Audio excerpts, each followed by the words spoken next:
les conditions et les 30 millions, il faut les trouver. Donc vous avez 15 dossiers dans lesquels il n'y avait pas la quittance, la caisse de dépôt et de consignation qui prouve que les personnes ont déposé 30 millions de francs. Le reste, c'est tantôt les actes de naissance, tantôt les gens avaient atteint la limite d'âge, n'est-ce pas, ou n'avaient pas l'âge requis. Si vous n'avez pas 35 ans, vous ne pouvez pas être. Votre dossier ne peut pas être retenu. Et si vous avez 70 ans, vous ne pouvez pas être retenu non plus. Donc vous savez, si vous savez que vous avez ces âges-là et que vous déposez vos dossiers, eh bien vous savez que vos dossiers seront rejetés. Donc, la commission a travaillé en toute transparence et la commission n'a fait qu'appliquer les conditions qui sont fixées par la loi.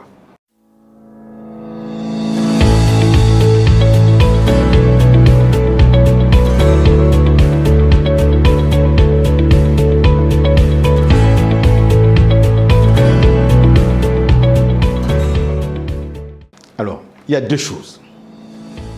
Les candidats dont les dossiers ont été rejetés ont la possibilité d'exercer des recours. Les voies de recours sont prévues à l'article 179 du Code électoral. Et ces recours qui doivent être faits auprès de la Cour constitutionnelle se font dans les 72 heures à compter de la date de publication, la liste des personnes, des candidats retenus.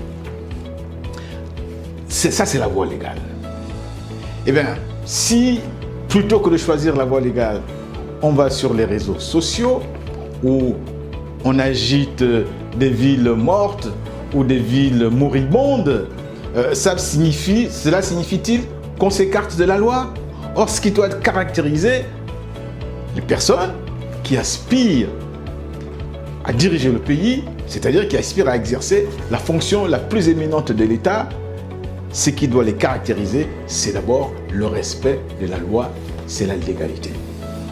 Donc, plutôt que d'aller sur les réseaux sociaux, parce qu'on ne gouverne pas un pays sur les réseaux sociaux, les gens doivent exercer les voies de recours. Et la Cour constitutionnelle, qui est une nouvelle Cour constitutionnelle, qui est composée de magistrats qualifiés, de magistrats indépendants, et qui n'a rien à voir avec la tour de Pise qu'on a connue ces dernières années, la Cour constitutionnelle dira le droit et on n'a aucune raison, je sais qu'on est dans l'ère du soupçon, on n'a aucune raison de penser que la Cour constitutionnelle